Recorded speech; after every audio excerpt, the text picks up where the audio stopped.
Hello everyone, সবাই কেমন আছো? আর আজ হলো মাঘ মাসের 1 তারিখ। মাঘ মাসের 1 তারিখ মানেই কিন্তু সমস্ত সব্বার ঘরে ঘরে কিন্তু লক্ষ্মী পুজোর আয়োজন করা, যেটা হয় রাতের বেলা, কিন্তু আমাদের বাড়িতে কিন্তু এটা হয় দিনের বেলা। কারণ এর রিজনটা হচ্ছে ব্রাহ্মণ ঠাকুরের অনেক পুজোর অর্ডার আসে, যার জন্য দিনের দুপুর থেকে আরম্ভ করেন উনি রাত্রি সাড়ে। তো আমাদের বাড়িতে কিন্তু দুপুরবেলাই হচ্ছে এটা, প্রত্যেক বছরই হয়। তো দেখো আমি এগুলো সব নিয়ে, তো আমার এটা কাকিমা ছিল, কাকিমা বুড়ি পিসি ছিল, আর ওটা ছিল কানুদার ছেলে ময়ূক, ময়ূক সোনা আর কি। তো সবাই মিলে চলে গেছিলাম আমার বাপের বাড়ি মন্দির বাবা বুড়ো রায়ের কাছে। আর এটা হলো আমাদেরই এক কাকু, আমার বাপের বাড়ির সম্পর্কের এক কাকু আর কি। তো ওখানে পুজো দিতে গেছিলাম বাবা বুড়ো রায়ের। কিন্তু কালকের ভোরবেলা প্রসাদ খাওয়ানো হবে। তোমরা কোনোদিন ভোরবেলা প্রসাদ খেয়েছো ভাত ভোগ? এখানে কিন্তু নিয়মটা অনেকটাই আলাদা। ভোরবেলা ঠাকুরের প্রসাদ খাওয়ানো হয় ভোর 3টে বা 3:30 থেকে আর কি। তো এই হলো আমাদের বাবা বুড়ো রায়। বাবা বুড়ো রায় কিন্তু এটাও কিন্তু শিব ঠাকুরেরই এক অংশ, বা শিব ঠাকুরই বলা যায়। এই বুড়ো রায় কিন্তু পাতাল ফুঁড়ে নিজের থেকে বেরিয়েছিল এখানে, যার জন্য এই মন্দির কিন্তু খুবই জাগ্রত। যে যার মনস্কামনা নিয়ে আসে, অনেকের বাচ্চা বা অনেকের চোখের রোগ, তো যে যেমন মনস্কামনা নিয়ে আসে আর কি, সে কিন্তু সেটাই ফল পায়। তো এখানে দেখো পাটা বলির একটা নিয়ম বা প্রথাও আছে। তো পাটা বলির প্রথাটা হলো কি, এখানে পাটা বলি দেওয়ার ওরাই কিন্তু নিয়ে নেবে মন্দির তরফ থেকে আর কি। আর সেটাই প্রসাদে ভোরবেলা ভাতের সাথে খাওয়ানো হবেই। তো দেখো আমি ধূপ দিচ্ছিলাম, ধূপটা কোথায় রাখবো খুঁজে পাচ্ছিলাম না। তো এদিক ওদিক একটু করছিলাম, তো তারপর দেখলাম ওই দিকে ধূপটা দেওয়া হচ্ছে। তো ওখানে দাঁড়িয়েছিল অমল কাকা, বা ওখানে সবাই ফল কাটছিল। ওই যে বউগুলো দেখতে পাচ্ছ না, ওরা সবাই কিন্তু ঠাকুরের পুজো হবে বলে ফল কাটার জন্য ওরা ফল কাটছিল আর কি, বটি নিয়ে 3-4 জন মিলে। তো আমরা গেলাম পুজো দিতে। আমার শ্বশুরবাড়ি বাপের বাড়ি তো সামনাসামনি, তোমরা সবাই দেখেছো বা জানো। তো দেখো এখানে ঠাকুরের পুজো হচ্ছে। পুজোটা কিন্তু এনারা কিন্তু পণ্ডিত, পণ্ডিত টাইটেলের ব্রাহ্মণরাই কিন্তু এখানে পুজো করে, কোনো ব্রাহ্মণ চক্রবর্তী ভট্টাচার্য বাউন কিন্তু হয় না।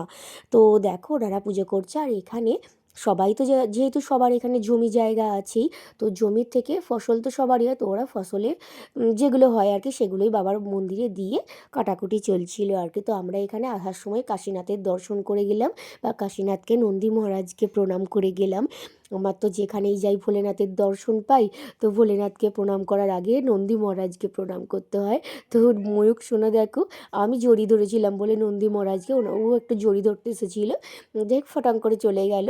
তো দেখো তারপর আমি কাশীনাথকে মন প্রাণ ভক্তি দিয়ে প্রণাম করছি।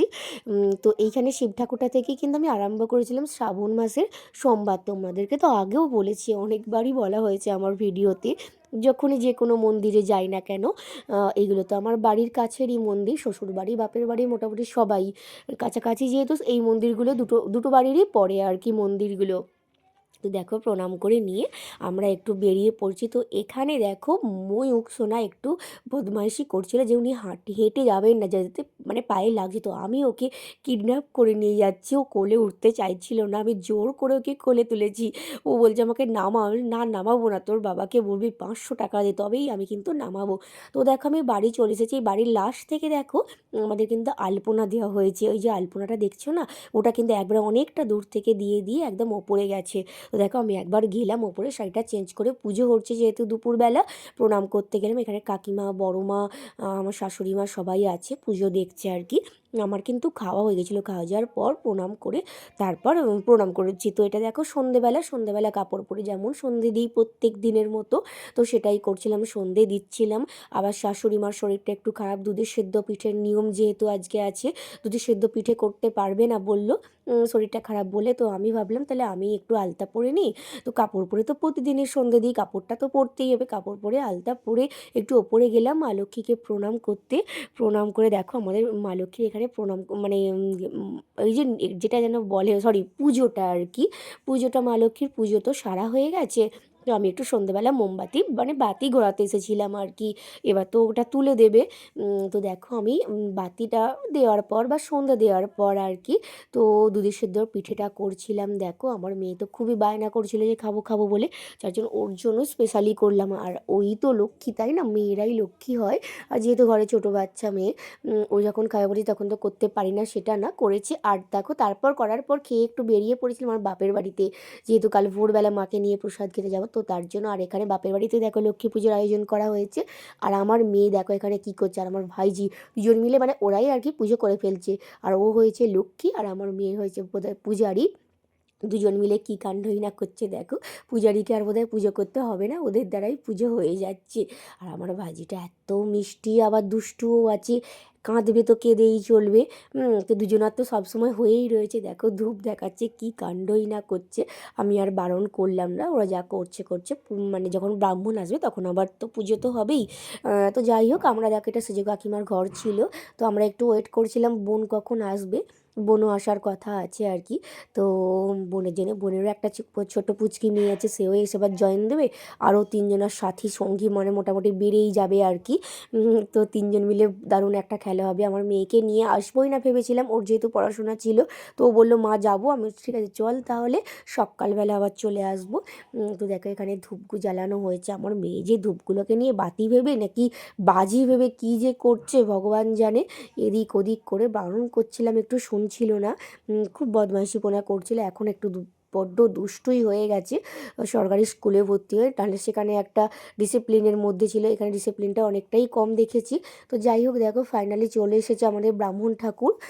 ব্রাহ্মণ ঠাকুরও কিন্তু আমার ওই চেনাশোনা, মানে আমাদের বাড়ির পাশে, বাপের বাড়ির পাশেরই ব্রাহ্মণ আর কি, আমারই এক বান্ধবীর বাবা। তো তিনি পুজো করছিলেন আর কি। তো দেখো তাও খানিকক্ষণ ধরে, বেশ খানিকক্ষণ ধরে পুজো হচ্ছিল। পুজো মানে হয়েই যাচ্ছিল আর কি। তো ওনার চোখে একটু প্রবলেম হয়েছে আর কি, চোখে কোনো ডিস্টার্ব হয়ে, যার জন্য ওনার ছেলে পাশে দাঁড়িয়েছে দেখতে পাচ্ছ। ওনার ছেলে কিন্তু পাশে পাশেই আসছে। ওর ছেলে বলল যে আমার বাবারও একটু চোখের প্রবলেম হয়ে যায়, ওর ছেলে বলে বলে দিচ্ছিল যে এখানে এটা ওখানে ওটা আর কি। তো আমার ভাই দেখো শাক বেড়াচ্ছিল, আর আমরা উঠোনে এত ঠান্ডার মধ্যে বসে, এত ঠান্ডা লাগে জড়সড় হয়ে বসেছিলাম আর কি। আর দেখো ফাইনালি আমার বোন এসে গেছে। এই পুচকেটা দেখো, পুচকে বুড়ি এসেও গেছে। ও কিন্তু নাচ গান মানে সবাইতে এক্সপার্ট, মানে এত নাচ করে। এই যে আমার বোন এসে গেছে ধেপসি, মানে ওকে ধেপসি বলি ছোটো থেকে আর কি। তো কী আর বলবো, সবাইকে লেজ লাগলো, আমার লেজ কই, বলে তোর জন্য হবে না, তুই একদমরা হয়ে গেছিস। যাই হোক দেখো রাত্রির হয়েও সকাল হয়ে গেছে, ভোর 3টে বাজে, তখন আমরা বেরিয়ে পড়েছি বাবার প্রসাদ খেতে। এখানে দেখো আগুন জ্বালিয়েছিল কারা জানি না, যেহেতু এত ঠান্ডার জন্য মনে হচ্ছে ওরা কেউ আগুন জ্বালিয়ে রেখেছিল, যার জন্য যারা আসবে সব একটু মানে আগুনে সেক নিয়ে সেকতাপ নিয়ে যাবে। আর এখানে দেখো একজনদের বাড়িতে বাবা ভোলানাথ মা দুর্গার পিকচার।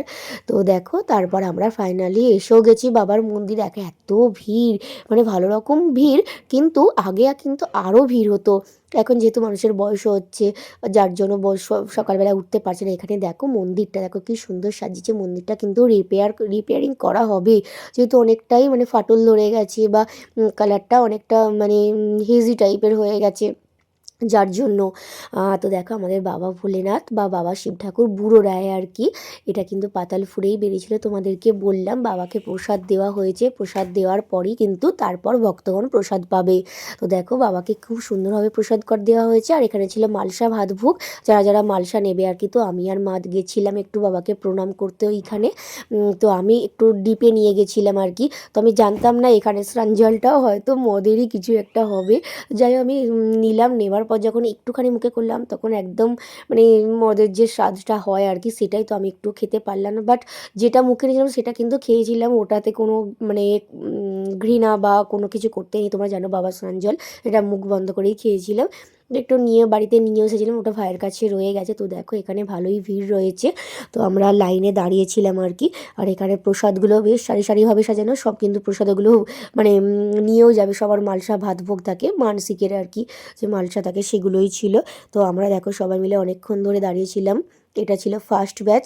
তো আমরা বসেছিলাম কিন্তু সেকেন্ড ব্যাচে। তো ততক্ষণে তোমরা একটু মন্দিরটা মানে কি ঘুরে ঘাড়ে দেখো আর কি যে কেমন হয়েছে।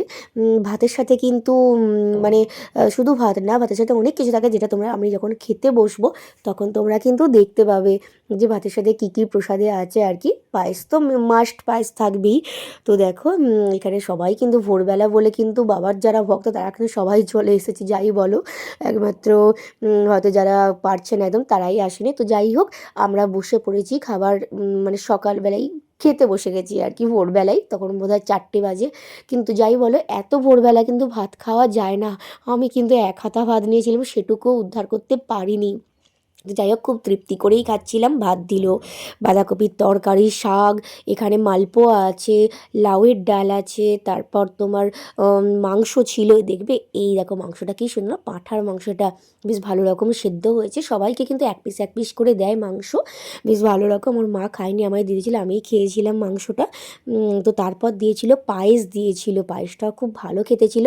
তারপর চাটনি ছিল, সেটা আমরা নিয়ে নিই। তো যাই হোক ভিডিওটা এতখানি, তোমাদের কেমন লাগলো জানি।